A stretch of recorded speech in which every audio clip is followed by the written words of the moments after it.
Alright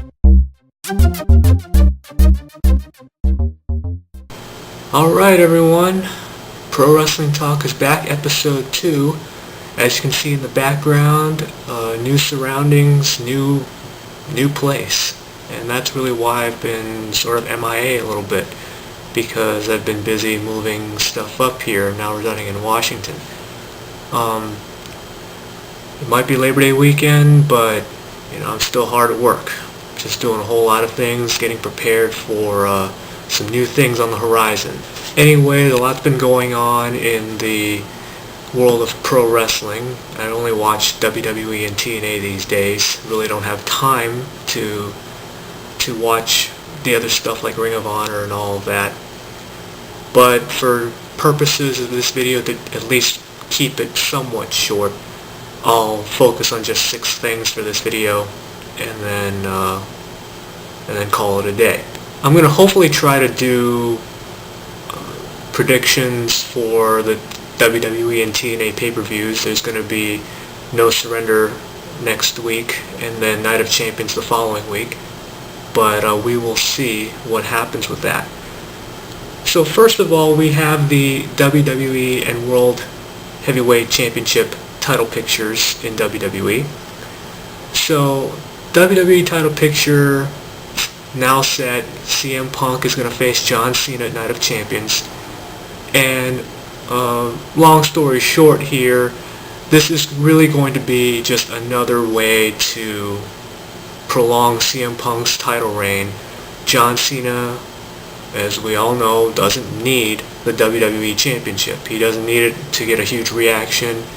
And if all goes according to what I've been reading, it appears that they're going to do Rock Cena at WrestleMania 29 again.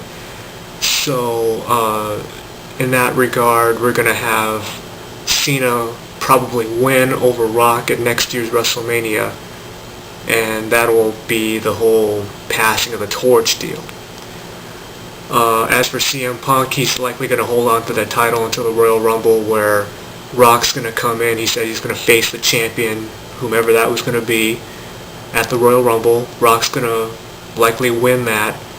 Cena could win the Royal Rumble and challenge Rock that way, or they could find some other way to weave Rock into the whole storyline.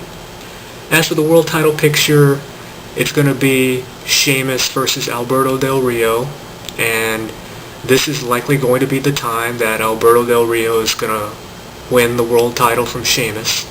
It's going to, in all likelihood, almost a virtual guarantee, be just a cheat to win sort of deal. Sheamus is not going to be the one to lose clean, so I'm going to expect anyway Alberto Del Rio to finally defeat Sheamus somehow and win the world title. NXT title. The reason why I gave time for this is because they made an NXT title tournament the last few weeks, and the finals just aired this past week, and it was Seth Rollins becoming the first champion, in my book, the right call, over Jinder Mahal. And they gave this match a lot of time, and that's what really pleased me. Gave it, about 20 minutes or so? I wasn't really keeping track, but I swear it was about 20 minutes. Really good match. I believe I gave it 3 3/4 stars. It was everything that I wanted it to be, because they needed a enthusiastic champion that would really get the crowd going. They only have a couple hundred people, I think, in that Full Sail University auditorium that they hold the tapings in. So they need every ounce of energy they can get with that title, especially to start off. Jinder, he's going to be getting his wins on Superstars and stuff anyway, and he's also got his whole deal with Ryback that he's got to deal with. So congratulations to Seth Rollins for being the first champ. Cameron, you might know Cameron as one of Brodus Clay's Funkadactyls. She apparently got a DUI or something over the weekend or whatnot very recently. So her job, needless to say, is in jeopardy, especially because it looked like she tried to hide the fact that she even worked for WWE. She put down that she was like a sales rep or something at Wells Fargo, and tried to conceal it from WWE. This is from what I read. Not sure if it's true or not. There's a lot of rumors around, going out there. But if this is true, then she is likely going to be in some big trouble. Remember, this is also the same person that said her favorite match, was Melina versus Alicia Fox, and Stone Cold did the epic facepalm moment.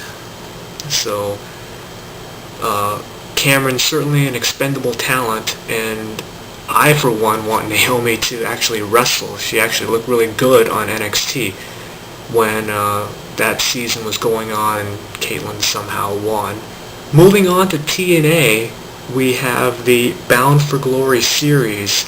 It is now really down to 5 people, and the big story there really is that Kurt Angle is mathematically eliminated from the Bound for Glory series. Not too big of a deal because, Kurt Angle, he's going to always have great matches anyway. He doesn't really need to win the Bound for Glory series.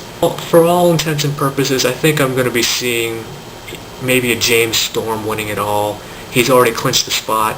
The other 4 guys, they still gotta hope and see for the best. But Storm is definitely into that final 4 that they're gonna battle No Surrender, and I guess the winner of that will go on to face Austin Aries at Bound for Glory. All right, gut check. Chris Louis, great backstory and everything, great background. But why in the world did they pair Chris Louis with Gunner? That was one of the worst moves I think they could have made in my book. I would have rather him go and work a match with a ring veteran like, Kid Cash or something, just to make sure that the mistakes were not as nearly noticeable as what we saw in his little tryout deal. Here, there was no question. All the judges were going to vote no, and they didn't even get to Al Snow. And frankly, I think that was for the best. Meanwhile, Joey Ryan is still making his presence felt on TNA camera, and he gets to Al Snow again. So look for Joey Ryan to keep making appearances sporadically. And I would say at some point they're going to offer him a contract just to make things right. I don't know when that's going to be, but hopefully it's soon. I wanted to touch on something real fast. Thank God the Claire Lynch storyline is done. The person playing Claire Lynch quit the company, didn't want her professional actress reputation tarnished too much. Took down her professional page and resume and all that. So I guess she's really nowhere to be found now online, save for maybe a couple of videos or whatever TNA has. But anyway, glad that storyline's over. One of the worst storylines in TNA history in my book. Lastly, Aces and Eights. This is how I wanted the Nexus storyline to be all done and delivered. But as we all saw a couple years ago, they killed off the Nexus deal at SummerSlam when they really should have won that one. Here, I think Aces and Eights, since I believe Eric Bischoff is probably still behind in all this and trying to help with the storyline aspect, he knows how to successfully deal with a faction. Look at the NWO, what he did with that. Look for Aces and Eights to continue their momentum somehow, and this past week on Impact was a really good example of that, because here comes another guy in that we really didn't get a good shot of, but he puts on a mask like Aces and Eights would and starts getting in on the fray to help Aces and Eights. The whole deal here is that the TNA roster thinks they have Aces and Eights' number somehow, but it's really the other way around. Aces and Eights keeps getting the last laugh, and that's exactly what needs to have happened. It needs to happen. So look for Aces and Eights, hopefully over the next few months, to keep getting the upper hand somehow. So anyway, that is really all that I have for this episode. Kept it hopefully short. Threw in a couple, one more thing on there, so it was really 7 things I touched on. I should be back hopefully next week with some pay-per-view predictions for No Surrender.